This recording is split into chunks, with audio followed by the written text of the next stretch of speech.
Welcome to Warfare Codex. If you enjoy fascinating and unusual history, make sure to like this video and subscribe for more incredible stories.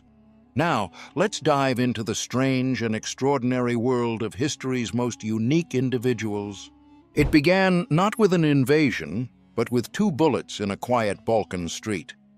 On June 28, 1914, Archduke Franz Ferdinand of Austria-Hungary and his wife Sophie were assassinated in Sarajevo.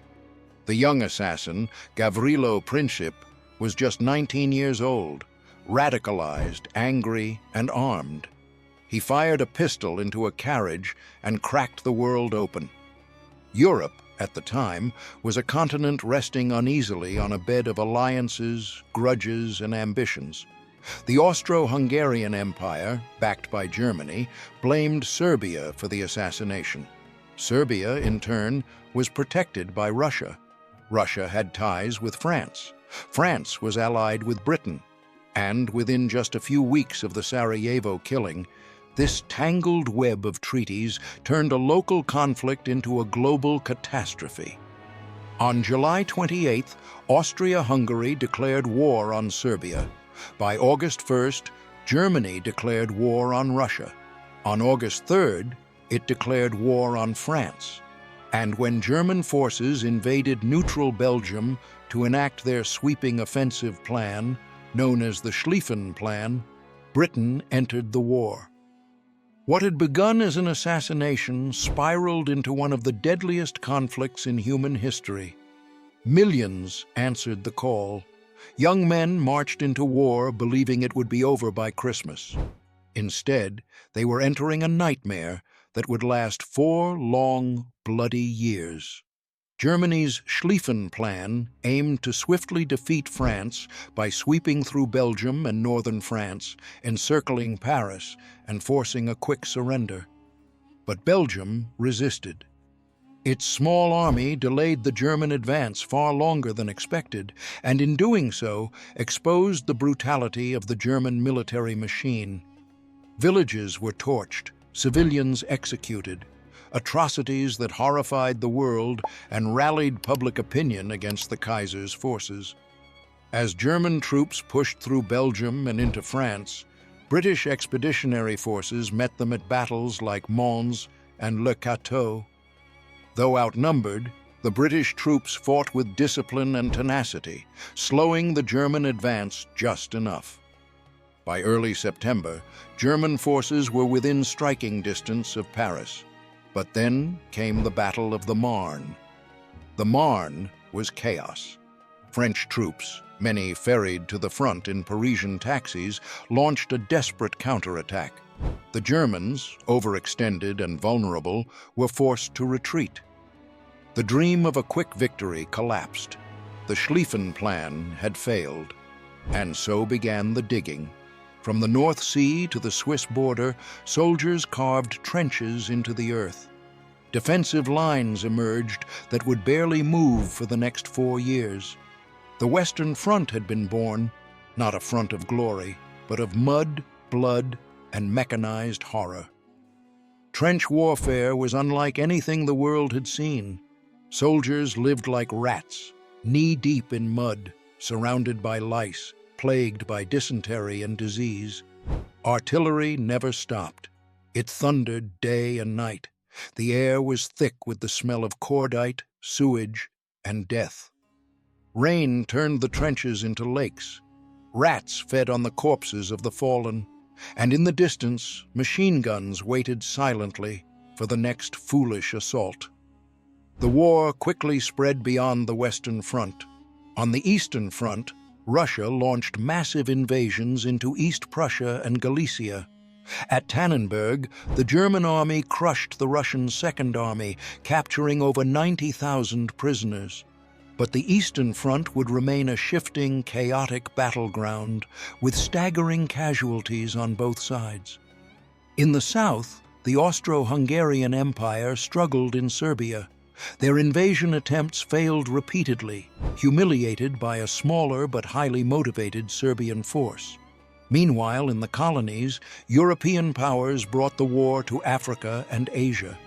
Japan, seizing the opportunity, declared war on Germany and began capturing German holdings in the Pacific.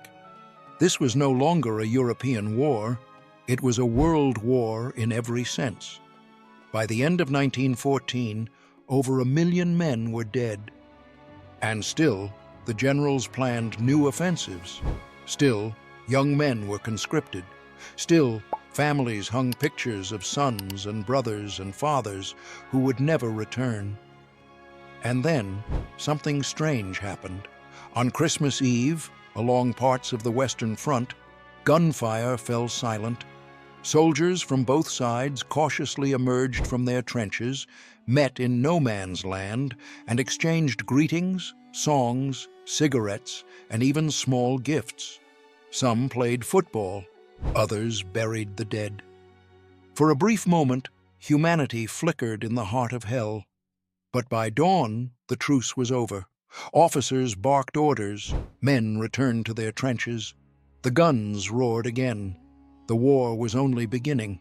By 1915, the romantic illusions of war had burned away. What remained was a brutal, grinding machine, devouring men and nations alike. Across the front lines, the earth itself had become a weapon, cratered, poisoned, and soaked in blood. Still, the generals believed victory was only one more offensive away. The Western Front was locked in stalemate. Dozens of miles of fortified trenches stretched from the North Sea to Switzerland. Each side had built labyrinths of defenses, barbed wire, bunkers, dugouts, and tunnels. Any attempt to advance across the open space between the trenches, known as no man's land, was suicidal. So the war turned to new and horrifying tactics. On April 22, 1915, near the Belgian town of Ypres, the Germans released 168 tons of chlorine gas from canisters into the wind. A green-yellow cloud drifted toward the Allied trenches. Men choked, gasped, and died in agony, their lungs burning from within. It was the first large-scale use of chemical weapons in modern warfare. Soon, gas became a common horror. Phosgene, tear gas, and eventually mustard gas, which burned skin and blinded its victims. Gas masks became standard issue, but they could not stop the terror. The very air was no longer safe to breathe. Meanwhile, in the east, the war remained more fluid. Russia suffered devastating defeats in 1915, particularly during the Gorlice-Tarnów offensive, where German and Austro-Hungarian forces shattered the Russian front lines and pushed deep into modern-day Poland. Russian soldiers, poorly equipped and led by incompetent generals, suffered immensely. Yet they fought on, enduring both the enemy and their own crumbling government. Further south, a new front opened, one that would define heroism, futility, and suffering: Gallipoli. In an attempt to knock the Ottoman Empire out of the war, the Allies launched an ambitious amphibious invasion of the Gallipoli Peninsula in April 1915. British, French, Australian, and New Zealander forces landed on steep, rocky shores, only to be met by fierce Ottoman resistance under the command of a rising officer named Mustafa Kemal. The campaign was a disaster. Poor planning, harsh terrain, and underestimation of the enemy led to a bloody stalemate. Soldiers died by the thousands in brutal heat and disease-ridden trenches. After 8 months and over 250,000 casualties, the Allies withdrew in silence, having achieved nothing. For Australia and New Zealand, Gallipoli would become a defining moment of national identity. For the Ottomans, it was a rare victory in a war of collapse. Back in Europe, 1916 ushered in the war's bloodiest year. In February, the Germans launched a colossal assault on the French fortress city of Verdun. The goal was simple and savage: bleed France white. German General Erich von Falkenhayn believed that by forcing the French to defend Verdun at all costs, their army would be bled to death in the process. Verdun became a symbol of national survival for France. Soldiers were rotated through a living hell, the constant thunder of artillery, the choking stench of corpses, the mud and the blood. The French rallied under the cry, "Ils ne passeront pas!" They shall not pass. The fighting dragged on for 10 months. Nearly 40 million shells were fired, hills were flattened, villages erased from the map. When it ended in December, the death toll stood at over 700,000, and the front lines had barely moved. The British response came in July, along the River Somme. On July 1, 1916, after a week-long artillery bombardment meant to destroy German defenses, British soldiers went over the top. They marched in lines, confident the enemy had been shattered. But the Germans were ready. Machine guns opened up. By nightfall, 19,240 British soldiers lay dead. It remains the single bloodiest day in British military history. The Battle of the Somme lasted 5 months. New weapons debuted. Tanks, slow and unreliable, but capable of crushing barbed wire and crossing trenches. Yet even with this mechanical beast, progress was measured in yards, not miles. Over 1 million men were killed or wounded for a gain of just a few kilometers. Amid this industrial slaughter, a new kind of soldier emerged, the ace pilot.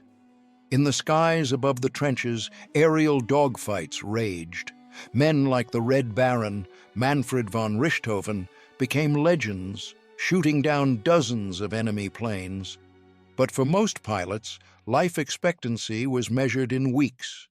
At sea, German U-boats prowled the Atlantic, sinking Allied ships in an attempt to starve Britain into submission. Civilian ships were not spared. In 1915, the RMS Lusitania, a British passenger liner, was torpedoed by a German submarine. Nearly 1,200 people died, including over 100 Americans. The world took notice. And in Germany, the weight of war was beginning to press hard on civilian life. Food shortages, rationing, and unrest were growing. The war was no longer just fought by soldiers, it was consuming entire societies. By 1917, the world was staggering under the weight of total war. What had begun as a clash of empires had morphed into a grinding struggle for survival, one where governments collapsed, empires cracked, and new powers rose from the ashes. On the Eastern Front, Russia was bleeding out. Years of catastrophic defeats, supply shortages, and political mismanagement had shattered the morale of the Russian army and inflamed revolutionary tensions at home. In March 1917, the Tsar abdicated. Crowds flooded the streets of Petrograd, demanding peace and bread. A provisional government took power, promising reform, but it failed to end the war. That failure opened the door for a radical new force. In November 1917, the Bolsheviks, led by Vladimir Lenin, seized power in a lightning coup. Their promise was clear: peace, land, and power to the workers. Within weeks, they began negotiating with Germany. The result was the Treaty of Brest-Litovsk, signed in March 1918. Russia exited the war, ceding vast territories to the Central Powers. It was a humiliating peace, but for Germany, it offered hope. The Eastern Front was quiet. Now they could throw everything at the West. But across the Atlantic, a new titan was stirring. The United States had remained neutral for nearly 3 years, but that stance was growing untenable. German unrestricted submarine warfare had claimed thousands of lives, including American civilians.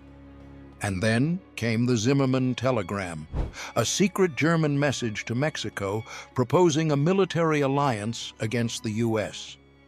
When it was intercepted and revealed, American outrage exploded. On April 6, 1917, the United States declared war on Germany. At first, America's entry into the war was symbolic. Its army was small and untested, but its industrial power, resources, and manpower were unmatched. Millions of fresh troops, doughboys, as they were called, began training. Shipyards ramped up, factories shifted to wartime production. The balance was beginning to tilt, but Germany would not go quietly.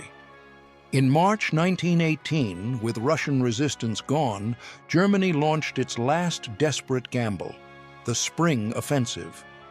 Using elite stormtrooper tactics, lightly armed shock troops trained to bypass strong points and disrupt rear lines, they smashed through Allied positions.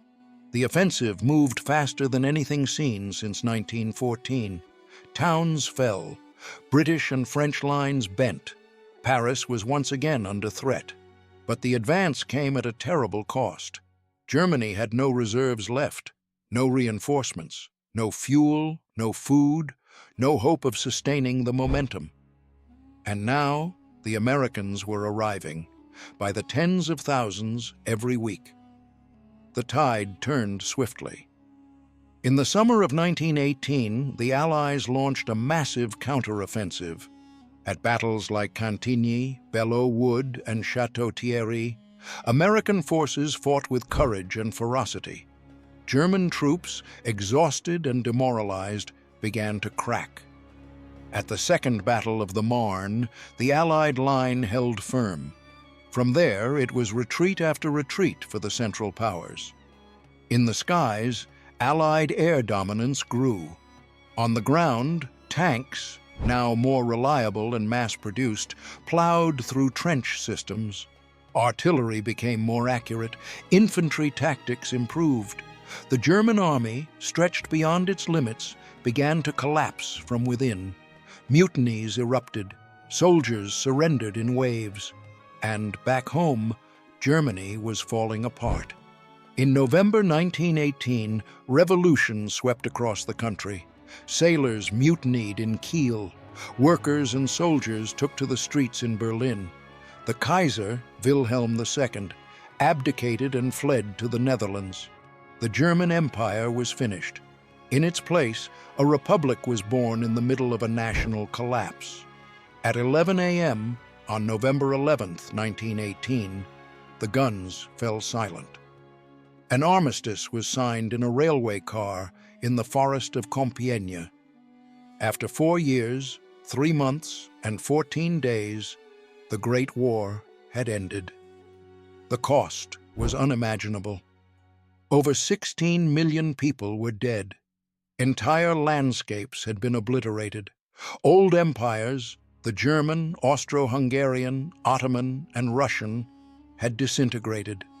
Borders were redrawn, monarchies vanished, ideologies collided, and across Europe, survivors walked through shattered cities, haunted trenches, and fields still littered with bones and rusting helmets. The war to end all wars had not ended war. It had only redrawn the stage for the next one. Thanks for watching Warfare Codex. If you enjoyed this journey into history's strangest figures, don't forget to like, subscribe, and hit the bell icon for more amazing stories. See you in the next one.